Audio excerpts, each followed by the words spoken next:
Claire Novak for that handicapping show. I'm joined here by Frank Inks today at Churchill Downs. A beautiful morning, gearing up for the Kentucky Derby, where Orb is the 7-2 morning line favorite. And Frank, we've been out here for the week just getting eyes on some of the horses, seeing how they train over the track, watching their last works, and we're excited to be here. And who's impressed you physically as you've been out here at the track? Well, Orb also looks excited to be here.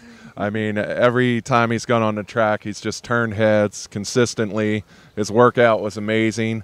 A lot of times you have a horse that's maybe in that 12-1 range that kind of catches people's eyes. Yeah. But this time it's the Florida Derby winner that's catching people's eyes. He really seems to like the Churchill Downs surface. And trainer Shug McGahee couldn't be more than the picture of confidence coming into this race. He's been so calm, cool, and collected. He loves his horse in this spot. And the good thing to know about a Phipps stable runner trained by Shug McGahee is that if a horse comes here, he's really ready to be here. Shug's never going to push a horse to be here. And so Orb is the favorite for a reason. Earlier in the week, there had been talk of making Verrazano the favorite, the Wood Memorial winner. But Mike Battaglia, the morning line odds maker for Churchill Downs, who's making his 40th morning line this year, said, you know, so much talk about Orb on the backside that he went with him as the favorite and Verrazano as the second choice. Yeah, it makes a lot of sense. There's just been a lot of buzz about Orb this week.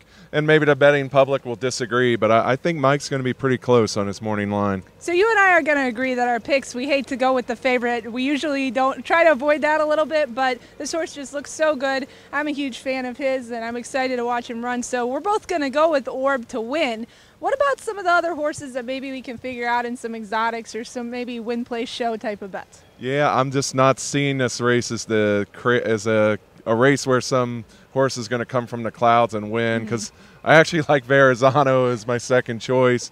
And I just see these horses this year that they've kind of established themselves. They're coming in with 3-4 race win streaks. They've beaten a lot of the horses that are other horses in this race. So I think the form's a little more established than in recent years. I guess one long shot that I will put on underneath on my tickets is Palace Malice. I think he's looked great all week. I think he's ready to run a big race here. Runner-up in the Bluegrass Stakes behind Jabba's War. Jabba's War is also in this race. I'm going to go with It's My Lucky Day as my second pick. I think the horse is physically impressive. He has trained great over the track.